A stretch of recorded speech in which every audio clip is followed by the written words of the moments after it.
आप उनके प्रति सद्भाव से भरी रहिए, आप उनके प्रति शुभेच्छा से भरी रहिए और अपना परिष्कार करते चलिए। परिष्कार अपनी सफाई करती चलिए। आपके भीतर लगातार ये भाव रहे कि उनको जो ऊंचे से ऊंचा है वो देना है। आपकी ये भावना ही आप में ये काबिलियत पैदा कर देगी कि आप उन्हें कुछ दे पाए। मेरा है ना, ये सारा जो वीडियो सुनते सुनते और मैंने काफ़ी पहले भी किताबें पढ़ी ना, उससे एक चीज़ क्लियर हो गई कि ये सबके अंदर है। तो जब भी मैं मेरे बच्चों को या ऐसे हस्बैंड वगैरह को या दुश्मन को भी मैं सोचती हूँ ना, तो 1 मिनट के लिए ये बात याद आ जाती है कि ये इसके अंदर है, तो वही दे रहा है। मेरे दुश्मन में भी वही है, बेटे में भी वही। तो जो भी मैं खुद को कहूँगी वो उस तक बात पहुँचेगी। तो क्या ये बात सच है? पहुँचती है? आप सबने स्वार्थ की ताकत तो देखी है ना दुनिया में, कि आदमी अपने स्वार्थ के लिए क्या क्या कर लेता है। अब एक बात समझिए, परमार्थ की ताकत स्वार्थ की ताकत से ज्यादा बड़ी है। आपको सुनकर थोड़ी हैरत होगी, लेकिन दूसरे के लिए आप जितना कर सकते हो उतना आप अपने लिए कभी नहीं कर सकते। अगर अपने लिए करने निकलोगे तो तुम्हारी ऊर्जा खत्म हो जाएगी। थोड़ा बहुत करोगे और फिर कहोगे बहुत हुआ। लेकिन वास्तव में अगर परमार्थ करने निकले हो तो तुम्हारी ऊर्जा अनंत हो जाएगी, क्योंकि अब तुम्हें ऊर्जा ऊपर से मिलेगी।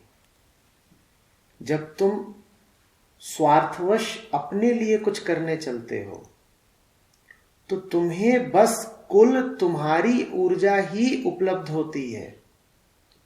लेकिन जब तुम दूसरों के लिए करने निकलते हो तो दाता फिर ऊर्जा देता है तुमको। अब तुमको बहुत ऊर्जा मिल जाती है। तो बहुत कुछ करना चाहते हो तो अपने लिए मत करना, थोड़ा सा कुछ करना चाहते हो तो अपने लिए कर लो। बहुत करना है तो दूसरों के लिए करो, फिर देखो कि तुम खुद हैरत में आ जाओगे कि अरे हम इतना कर पाए। वो तुम कर ही इसीलिए पाए क्योंकि दूसरों के लिए कर रहे थे। परमार्थवश जितना कर लोगे, स्वार्थवश उतना कभी नहीं कर पाओगे।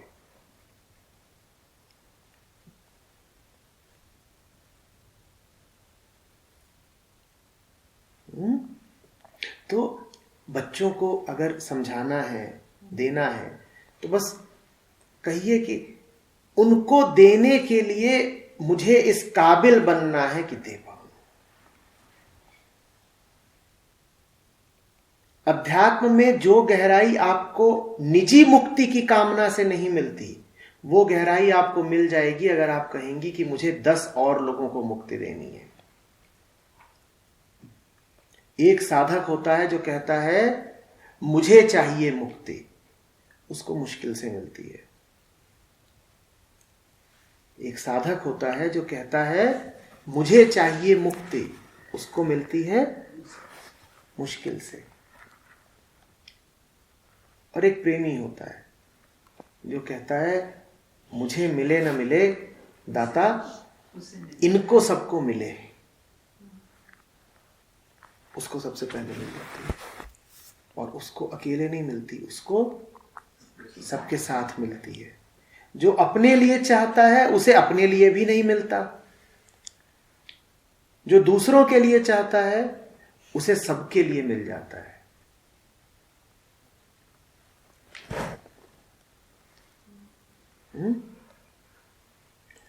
जैसे अगर अपन मेरे को थोड़ा सा प्रैक्टिकल बताइए कि मान लो जैसे कि जो अभी जैसे थोड़ा थोड़ा क्लियर हो रहा है तो जब नई बॉडी में तो सामने वाले बॉडी है ना, ये चीज़ अपनी क्लियर है। तो सब एक तरह के हुए हैं, सब इक्वल ही है, एक ही भगवान के सब बच्चे हैं।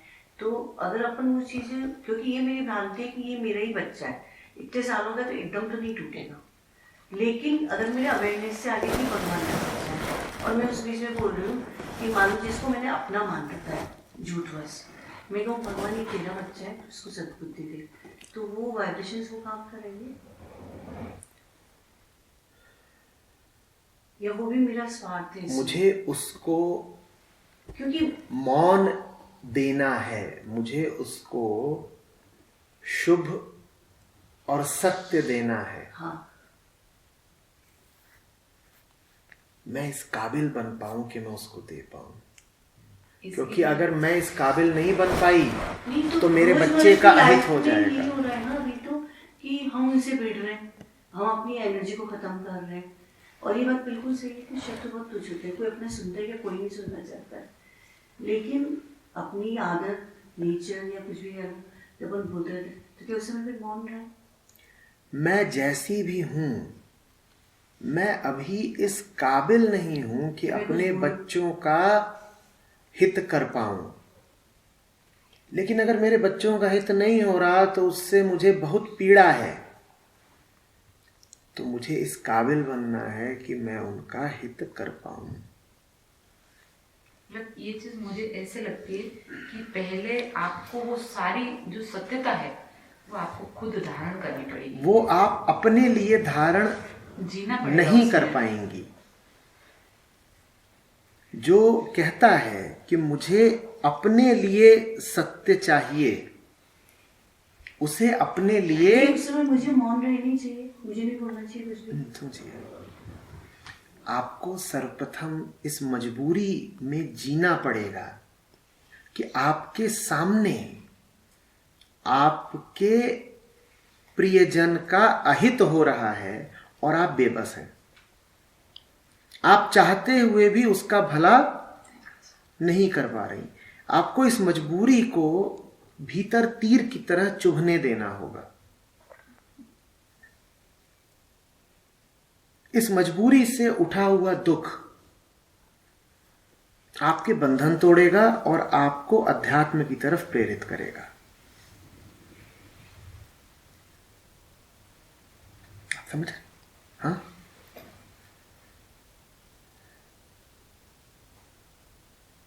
मैंने कहानी पढ़ी है। एक मां थी, अनपढ़ थी, और गरीब भी। किसी तरह से उसने अपने बच्चों को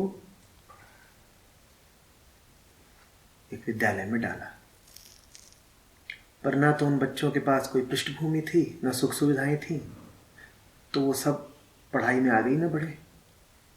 अभी वो कम ही उम्र के थे, 3, 4, 5 साल के, पर आगे ही ना बढ़े।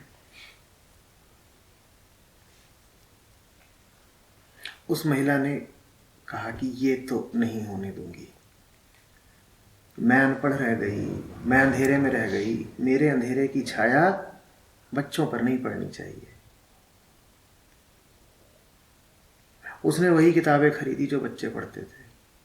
जब बच्चे स्कूल जाते थे वो घर में पढ़ती थी, और उसने कहा मुझे न सिर्फ पढ़ना है बल्कि मुझे इतना पढ़ना है कि मैं इनको पढ़ाऊंगी।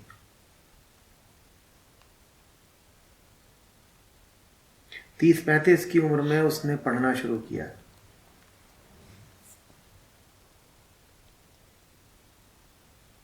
वो महिला अंततः PhD कर गई। अपने लिए कुछ नहीं कर पाई थी अपने जीवन में, अपनी जवानी में, तो वो अनपढ़ ही थी। बच्चों को पढ़ाने की खातिर खुद पढ़ने लगी। जैसे जैसे बच्चों की कक्षा आगे बढ़ती गई, उसकी भी कक्षा आगे बढ़ती गई, और एक दिन वो डॉक्टरेट हो गई।